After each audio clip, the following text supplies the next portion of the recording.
Presiden Prabowo disambut hangat di Kupang.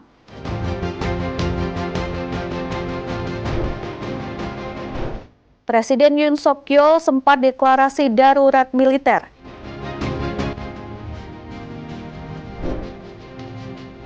Kapusjas Permildas TNI resmi buka pertandingan futsal antar staf umum Mabes TNI 2024.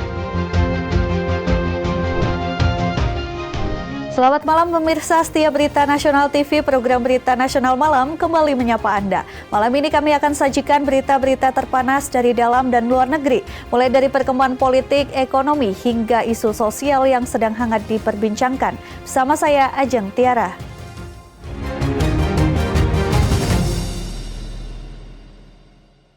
Presiden Prabowo Subianto tiba di Kupang, Nusa Tenggara Timur Selasa malam dan disambut antusias oleh warga setempat. Kedatangannya dalam rangka menghadiri pembukaan sidang Tanwir dan perayaan Milad ke-112 Muhammadiyah. Presiden Prabowo Subianto tiba di Bandara El Tarik, Kupang pada Selasa 3 Desember 2024. Kehadirannya disambut hangat oleh warga setempat. Beliau kemudian menyapa sejumlah pejabat termasuk Menteri Pertahanan, Menteri Kehutanan, Panglima TNI, serta pejabat daerah NTT. Presiden Prabowo melanjutkan perjalanan menuju hotel. Di lobi hotel puluhan warga Kupang menantinya, termasuk seorang ibu yang menggendong bayi berusia 3 tahun.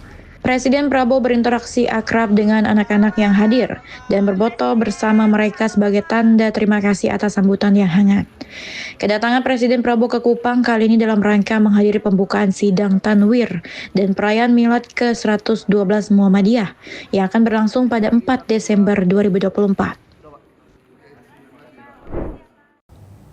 Menteri Koordinator Bidang Politik dan Keamanan Republik Indonesia Budi Gunawan mengingatkan untuk terus waspada terhadap ancaman terorisme meski Indonesia bebas dari serangan selama 2 tahun. Dalam peluncuran dokumen IKHUB BNPT Counter Terrorism Outlook 2024, beliau menekankan pentingnya kolaborasi dalam menghadapi evolusi terorisme. Menteri Koordinator Bidang Politik dan Keamanan Republik Indonesia Jenderal Paul Purnawirawan Budi Gunawan mengingatkan pentingnya kewaspadaan terhadap ancaman terorisme meskipun Indonesia telah bebas dari serangan teror selama 2 tahun terakhir. Dalam acara peluncuran dokumen IKHUB BNPT Counter Terrorism and Violent Extremism Outlook tahun 2024, Budi Gunawan menekankan terorisme terus berkembang dan semakin canggih, terutama dengan memanfaatkan ruang cyber untuk menyebarkan ideologi ekstrim. Budi Gunawan juga mengapresiasi capaian Indonesia yang berhasil mencapai Zero Terrorist Attack sejak 2023. Dengan peringkat global Terrorism Index yang menunjukkan perbaikan dari kategori medium impact menjadi low impact. Ia menyebutkan bahwa pencapaian ini adalah hasil kolaborasi luar biasa dari berbagai pihak dalam aspek pencegahan dan penegakan hukum. Meski tanpa serangan teror selama 2 tahun, Menko Polhukam Budi Gunawan menegaskan bahwa ancaman terorisme masih ada. Kedepan, tantangan utama adalah mempertahankan kondisi ini dan memastikan rasa aman bagi masyarakat. Ruang cyber seperti yang sulit tentunya untuk dideteksi, seperti pemanfaatan dark web begitu, untuk melakukan propaganda dan serangan-serangan, serta menggunakan artificial intelligence untuk mengecoh surveillance yang dilakukan oleh aparat penegak hukum. Menteri Investasi Rosan Roslani menyatakan optimisme investor global terhadap iklim bisnis Indonesia berkat komitmen pemerintah di bawah Presiden Prabowo Subianto untuk menciptakan lingkungan investasi yang aman dan kondusif. Optimisme investor global terhadap Indonesia terus meningkat. Menteri Investasi Rosan Roslani menyampaikan bahwa perusahaan dalam US ASEAN Business Council mengapresiasi komitmen pemerintah dalam menegakkan hukum dan menciptakan iklim bisnis yang kondusif. Dalam konferensi pers di Istana Kepresidenan Jakarta Selasa 3 Desember 2024, Rosan menegaskan langkah pemerintah di bawah Presiden Prabowo Subianto untuk memberantas korupsi dan memberikan rasa aman kepada pelaku usaha. Komitmen ini dianggap menciptakan kenyamanan bagi para investor. Selain memperkuat regulasi, pemerintah juga mendorong pengembangan tenaga kerja lokal melalui investasi yang masuk. Langkah ini diharapkan mendukung transfer Langkah ini diharapkan mendukung transfer teknologi yang meningkatkan kapasitas sumber daya Indonesia. Presiden Prabowo menekankan pentingnya kolaborasi antara investor asing dan domestik. Kebijakan ini bertujuan untuk mendukung pertumbuhan ekonomi yang berkelanjutan sekaligus menjaga iklim investasi tetap menarik di masa depan. Dan pada intinya yang bisa saya sampaikan bahwa mereka sangat excited karena kebanyakan mereka juga sudah berinvestasi di Indonesia dan ada juga yang akan berinvestasi di Indonesia juga dari mineral, oil and gas. Jadi mereka menyatakan akan berinvestasi lebih di Indonesia karena mereka mempunyai keyakinan dengan pemerintahan Bapak Prabowo yang menunjukkan komitmennya untuk terus mengembangkan iklim investasi Indonesia, terus mengembangkan ease of doing business di Indonesia, dan juga di saat bersamaan juga Bapak Presiden menyampaikan tidak akan ada toleransi untuk untuk korupsi atau hal-hal negatif yang akan menghambat investasi. Wakil Presiden Gibran Rakabuming Raka menghadiri peringatan Hari Disabilitas Internasional atau HDI 2024 di Taman Ismail Marzuki. Dalam pidatonya, ia menegaskan bahwa penyandang disabilitas memiliki daya juang dan potensi besar untuk membawa Indonesia menuju masa depan yang inklusif dan berkelanjutan. Hari Disabilitas Internasional tahun 2024 diperingati dengan meriah di Taman Ismail Marzuki Selasa 3 Desember. Wakil Presiden Gibran Rakabuming mewakili Presiden Prabowo Subianto menghadiri acara ini untuk menyampaikan apresiasi, sekaligus menegaskan pentingnya inklusivitas bagi penyandang disabilitas. Dalam pidatonya, Wapres memuji semangat luar biasa para penyandang disabilitas, termasuk pencapaian gemilang mereka di Paralimpiade Paris dengan perolehan 14 medali. Ia menyebut keberhasilan ini sebagai bukti nyata bahwa mereka memiliki peran besar dalam membangun masa depan Indonesia yang lebih maju. Melalui unggahan di Instagram pribadinya, Wapres juga mengajak semua pihak untuk meningkatkan kerjasama lintas sektor demi menciptakan ekosistem yang ramah bagi penyandang disabilitas. Hal ini menurutnya adalah langkah nyata untuk merealisasikan nilai-nilai inklusivitas yang tercantum dalam Undang-Undang Nomor 8 Tahun 2016. Menteri Perdagangan Republik Indonesia Budi Santoso Selasa pagi melakukan sidak ke Pasar Tambak Rejo, Surabaya, Jawa Timur. Sidak kali ini untuk memantau langsung harga kebutuhan pokok di pasar tradisional serta memastikan tidak adanya kelangkaan pasokan kebutuhan pokok menjelang Natal dan Tahun Baru. Sidak Pasar Tradisional Tambak Rejo, Surabaya, Jawa Timur dilakukan langsung oleh Menteri Perdagangan Republik Indonesia Budi Santoso Selasa pagi. Dalam sidangnya, Budi Santoso memantau langsung harga kebutuhan pokok di pasar tradisional menjelang Natal dan Tahun Baru. Sesekali Mendak melakukan interaksi kepada sejumlah pedagang pasar untuk memastikan harga kebutuhan pokok tidak mengalami kenaikan yang signifikan. Usai melakukan sidak, Budi Santoso menegaskan bahwa kenaikan harga banyak terjadi bahan kebutuhan pokok jenis sayuran. Hal ini dipengaruhi oleh faktor cuaca yang memicu keterlambatan pasokan ke pasar-pasar tradisional yang ada di Surabaya. Dalam sidaknya kali ini, Mendak juga menjamin ketersediaan kebutuhan bahan pokok untuk masyarakat dalam rangka Natal dan Tahun Baru aman. Harga beras di pasar tradisional Tambak Rejo, Surabaya saat ini berkisar Rp15.000 per kilogram. Sementara minyak tergolong masih normal sekitar Rp16.000 per liter. Daging ayam berkisar Rp35.000 per kilogram, cabai rawit sedikit mengalami kenaikan dari harga Rp20.000 menjadi Rp25.000 per kilogram. Sementara untuk bawang merah Rp36.000 per kilogram dan bawang putih sekitar Rp40 per kilogram. Dari Surabaya, Karuna Wardana, Berita Nasional TV. Informasi berita lainnya akan kami sajikan usai jeda berikut ini. Tetaplah bersama kami di Berita Nasional Malam.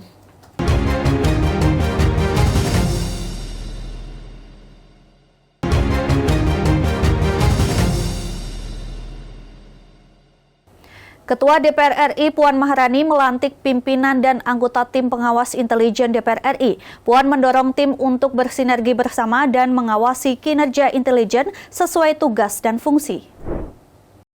Ketua DPR Puan Maharani melantik tim pengawas intelijen DPR pada 3 Desember 2024. DPR sebagai representasi rakyat dalam mengawasi kinerja agar tidak melenceng dari tugas dan fungsi. Puan juga menyampaikan bahwa tim tersebut akan di bawah koordinasi Wakil Ketua DPR RI, Koordinator Bidang Politik dan Keamanan, Sufmi Dasko Ahmad. Puan berharap tim pengawas intelijen DPR dapat bersinergi membangun bangsa tanpa ada kesalahpahaman. Tim Liputan Berita Nasional TV.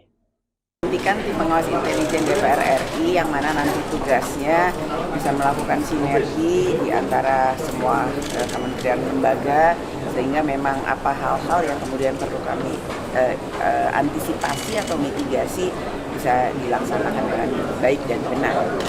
Ada berapa sih Mbak mungkin yang tadi bilang? Anggota pimpinan ada 5 dengan anggota tadi berapa 10 ya? 9 orang. Ya. Kalau untuk nanti ke depannya bagian intelijen ini arahnya mau kemana?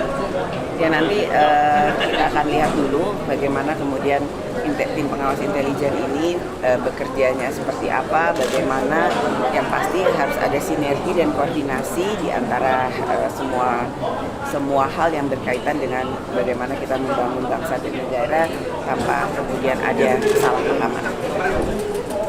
Ketua DPR RI Puan Maharani memimpin para anggota DPR bertemu dengan panitia seleksi anggota Dewan Pengawas Lembaga Pengelola Investasi yang diketuai Menteri Keuangan Sri Mulyani. Pertemuan ini membahas rangka konsultasi antara Pansel dengan DPR guna pergantian anggota Dewas LPI dari unsur profesional. Pertemuan ini digelar dalam ruang rapat Komisi 11 DPR RI Gedung Nusantara 1, Kompleks Parlemen, Senayan, Jakarta, 3 Desember 2024. Pertemuan ini dalam rangka konsultasi antara pemerintah yang diwakili Menteri Keuangan dan pimpinan DPR untuk membahas calon anggota Dewan Pengawas Lembaga Pengelola Investasi LPI dari unsur profesional. LPI didirikan untuk memperkuat kapasitas pembiayaan pembangunan nasional yang dikelola secara korporasi dan profesional. Tim Liputan Berita Nasional TV. Tim Wasef Operasi Teritorial atau Opster TNI 2024 meninjau hasil kegiatan di Kodim 0829 Bangkalan Senin, 2 Desember 2024. Program ini melibatkan 160 personil dengan capaian pada sasaran fisik dan non-fisik yang berdampak positif bagi masyarakat Kabupaten Bangkalan. Tim Pengawasan dan Evaluasi Wasef Operasi Teritorial TNI tahun anggaran 2024 meninjau hasil pelaksanaan Opster di Kodim 0829 Bangkalan, Jawa Timur. Peninjauan dilakukan di Desa Keleyan, Kecamatan Socah dan dipimpin oleh Ketua Tim Wasef Letkol ADM Ihsanuddin Isma. Selama 60 hari, program Opster melibatkan 160 personil yang terdiri dari TNI, Pemda Bangkalan dan pihak terkait lainnya. Sasaran fisik meliputi renovasi SMA, pembuatan sumur bor, penanaman jagung, dan rehabilitasi rumah. Sedangkan sasaran non-fisik mencakup ceramah, wawasan kebangsaan, kesehatan masyarakat, serta pembinaan kelompok tani. Ketua Tim Wasef mengapresiasi kontribusi seluruh pihak dalam menyukseskan program ini. Ia menegaskan bahwa keberhasilan Opster mencerminkan kerjasama erat antara TNI dan masyarakat dalam membangun wilayah secara tepat sasaran. Tim Liputan Berita Nasional TV. Ike Farida terdakwa sumpah palsu menjalani sidang putusan di Pengadilan Negeri Jakarta Selatan. Hakim memutuskan Ike Farida bersalah dan terbukti melakukan sumpah palsu yang melanggar pasal 242 ayat 1 Undang-Undang KUHP. Majelis Hakim Pengadilan Negeri Jakarta Selatan menjatuhkan hukuman 5 bulan penjara kepada terdakwa Ike Farida. Hukuman ini lebih ringan dibandingkan tuntutan jaksa penuntut umum yakni 1 tahun 6 bulan penjara. Pengadilan Jakarta Selatan telah menggelar sidang putusan sumpah palsu dengan terdakwa Ika Farida. Dalam putusan, Ketua Majelis Hakim menyatakan terdakwa bersalah dan melanggar pasal 242 ayat 1 tentang sumpah palsu. Putusan ini tentu lebih ringan dari tuntutan jaksa penuntut umum yang menuntut hukuman 1 tahun 6 bulan penjara. Atas putusan ini, terdakwa Ika Farida merasa keberatan atas putusan hakim. Ika mengatakan ada pasal tambahan yang diberikan hakim kepadanya, di mana jaksa hanya menuntut terdakwa Ika Farida melakukan tindak pidana 242 ayat 2 terkait sumpah palsu. Namun majelis hakim menambahkan dengan dakwaan yaitu pasal 455 ayat 1 tentang penyertaan. Majelis hakim tidak sependapat dengan jaksa. Jaksa hanya menuntut bahwa saya melakukan tindak pidana 242 ayat 1 yaitu sumpah palsu, tapi majelis hakim menambahkan dengan dakwaan kedua yaitu ada pasal 55 ayat 1 ke 1 tentang penyertaan. Penyertaan padahal seluruh ahli mengatakan kalau namanya penyertaan itu nggak bisa sendirian, harus berdua. Jadi tadi kami menyampaikan, nanti akan disampaikan lebih lanjut oleh para penasihat hukum saya. Cuman yang jelas saya menyayangkan bahwa ini adalah bagian dari mafia peradilan.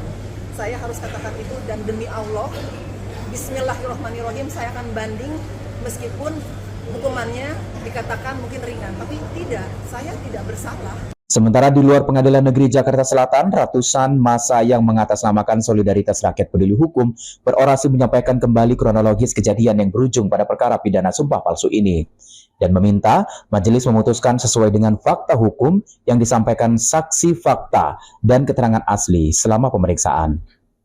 Sambil membentangkan spanduk yang bertuliskan tegakkan hukum pelaku sumpah palsu, massa SRPH juga meminta agar majelis tidak terpengaruh dengan upaya penggiringan opini yang dilakukan oleh pihak terdakwa Ika Farida. Sanas Hairus, Theo Fandi, Berita Nasional TV. KPK mengamankan uang sejumlah 6,8 miliar rupiah dari operasi tangkap tangan di Pekanbaru Riau. 3 orang ditetapkan sebagai tersangka termasuk PJ Wali Kota Pekanbaru. Komisi Pemberantasan Korupsi mengamankan uang sejumlah 6,8 miliar rupiah dari operasi tangkap tangan atau OTT di Pekanbaru Riau. Sebanyak 9 orang ditangkap, 3 diantaranya ditetapkan sebagai tersangka termasuk PJ Wali Kota Pekanbaru, Risnandar Mahiwa. Risnandar diduga menerima bagian dari penambahan anggaran 2,5 miliar rupiah dalam APBD 2024 Kota Pekanbaru. KPK menyangkakan melanggar pasal 12F dan 12B Undang-Undang Pemberantasan Korupsi. Ketiga tersangka ditahan selama 20 hari di rutan cabang KPK dan KPK akan melanjutkan penyidikan untuk menelusuri pihak lain yang terkait. Dengan menetapkan 3 orang tersangka yaitu Saudara RM selaku pejabat Wali Kota Pekanbaru, Saudara IPN selaku Sekretaris Daerah Kota Pekanbaru, Saudara NK selaku PLT Kabag Umum Setda Kota Pekanbaru. Selanjutnya KPK akan melakukan penahanan kepada para tersangka untuk 20 hari pertama sejak 3 Desember 2024 sampai dengan tanggal 22 Desember 2024 di rutan cabang KPK. Jadi modusnya ini adalah pemotongan dari uang ganti UG dalam peruntukan yang banyak adalah uang makan dan uang minum di bagian umum Setda pemerintah kota Pekanbaru. Tim Liputan Berita Nasional TV. Informasi berita lainnya akan kami sajikan usai jeda berikut ini. Tetaplah bersama kami di Berita Nasional Malam.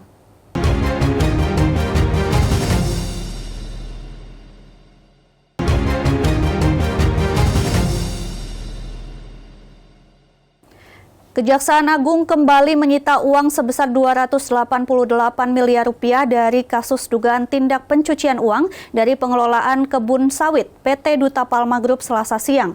Uang tersebut disita dari rekening Yayasan PT Darmex Plantation milik saksi RI yang terindikasi sebagai kerabat tersangka Surya Darmadi, bos PT Duta Palma. Hal tersebut disampaikan oleh Direktur Penyidikan Jaksa Agung Muda Tindak Pidana Khusus, Dirdik Jampitsus Abdul Kohar, saat konferensi pers perkembangan perkara minyak Duta Palma Group di kantor Kejaksaan Agung Jakarta Selatan. Jampitsus Abdul Kohar mengungkapkan uang sebesar 288 miliar rupiah tersebut disita pihaknya berasal dari rekening RI, mantan ipar bos PT Duta Palma Group Surya Darmadi. Kohar menjelaskan saat ini RI sendiri masih berstatus sebagai saksi dan diminta untuk menjelaskan soal aliran uang yang masuk ke rekeningnya. Penyidik menduga uang itu berasal dari kasus pencucian uang yang dilakukan PT Duta Palma Group, perusahaan pengelolaan perkebunan kelapa sawit milik mantan saudara iparnya tersebut. Penyidik juga telah menetapkan 1 tersangka dugaan tindak pidana korupsi dan tindak pidana pencucian uang terhadap 5 korporasi, PT Palma 1, PT Panca Agro Lestari, PT Seberida Subur, PT Banyu Bening Utama, dan PT Kencana Amal Tani. Kelima korporasi itu diduga telah melakukan kegiatan usaha perkebunan sawit tanpa izin, pelepasan kawasan hutan di Kabupaten Indragiri Hulu Riau. Dari Jakarta Selatan, Tim Liputan, Berita Nasional TV. Korea Selatan diguncang krisis politik setelah Presiden Yoon Suk Yeol mendeklarasikan darurat militer pada Selasa malam 3 Desember 2024. Langkah ini memicu protes besar-besaran dan penolakan, hingga akhirnya dicabut hanya beberapa jam kemudian. Presiden Korea Selatan Yoon Suk Yeol kembali menjadi sorotan dunia usai sempat mendeklarasikan darurat militer pada Selasa malam 3 Desember 2024. Sebuah langkah drastis yang memicu protes besar-besaran dan penolakan dari berbagai pihak, termasuk anggota partainya sendiri. Keputusan ini dilatar belakangi oleh ketegangan politik dalam negeri, termasuk tuduhan Presiden Yoon terhadap oposisi yang dianggap bersimpati dengan Korea Utara. Kebijakan darurat militer memberikan wewenang penuh kepada militer, membatasi kebebasan sipil, dan menempatkan media di bawah kontrol komando darurat militer. Namun tekanan publik dan parlemen memaksa Presiden Yoon mencabut status darurat militer pada Rabu pagi 4 Desember 2024, hanya beberapa jam setelah diberlakukan. Dalam pemungutan suara yang digelar tengah malam, 190 dari 300 anggota parlemen menolak pemberlakuan darurat militer tersebut, menegaskan sikap parlemen yang solid melawan keputusan Presiden Yoon. Peristiwa ini menjadi puncak dari ketegangan politik sepanjang tahun 2024, yang dimulai dengan kemenangan besar oposisi pada pemilu legislatif April lalu. Situasi semakin memanas setelah pemangkasan anggaran pemerintah dan pemakzulan Jaksa Agung oleh oposisi. Langkah kontroversial Presiden Yoon kini menimbulkan ancaman pemakzulan terhadap dirinya dari parlemen dan meretakkan dukungan dari partainya sendiri. Meski darurat militer telah dicabut, dampaknya terhadap stabilitas politik Korea Selatan sangat besar. Reputasi demokrasi negara yang telah stabil sejak reformasi 1980-an kini dipertanyakan. Kepercayaan publik terhadap Presiden Yoon diperkirakan akan terus merosot dengan tingkat kepuasan yang sudah berada di angka 25% sebelum krisis ini terjadi. Brigjen TNI Mahfud, Kapus Jas Permildas TNI membuka pertandingan futsal antar staf umum Mabes TNI 2024 di lapangan Pusjas Permildas Cilangkap. Melibatkan 10 tim, acara ini bertujuan mempererat silaturahmi, kebersamaan, dan menjaga kebugaran personil. Pertandingan futsal antar staf umum Mabes TNI tahun 2024 resmi dibuka. Kepala Pusat Jasmani dan Peraturan Militer Dasar TNI Brigjen TNI Mahfud memimpin langsung pembukaan yang berlangsung di lapangan Pusjas Permildas Mabes TNI Cilangkap pada Selasa 3 Desember 2024. Dalam sambutannya, Brigjen Mahfud menegaskan bahwa kegiatan ini bertujuan mempererat silaturahmi, kebersamaan, dan solidaritas di lingkungan Mabes TNI. Sebanyak 10 tim dari berbagai satuan kerja siap bertanding hingga babak final yang akan digelar di lapangan sintetis hijau Prima pada 29 Desember 2024. Selain menjadi ajang kebersamaan, kegiatan ini juga penting untuk menjaga kesehatan jasmani para personil, mendukung kesiapan operasional TNI. Pertandingan akan berlangsung setiap Selasa dan Jumat selama 6 hari ke depan. Semangat olahraga dan kebersamaan ini diharapkan dapat memperkuat sinergi antar personil TNI.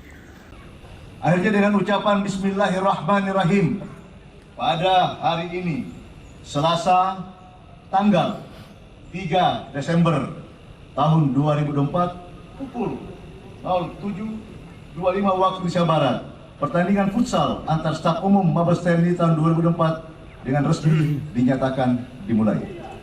Salam olahraga! Jaya! Salam olahraga! Jaya! Salam olahraga! Pemirsa, informasi tadi sekaligus mengakhiri jumpa kita. Demikian Berita Nasional Malam telah menemani Anda. Saya Jeng Tiara beserta kru yang bertugas pamit undur diri. Selamat malam dan selamat beristirahat.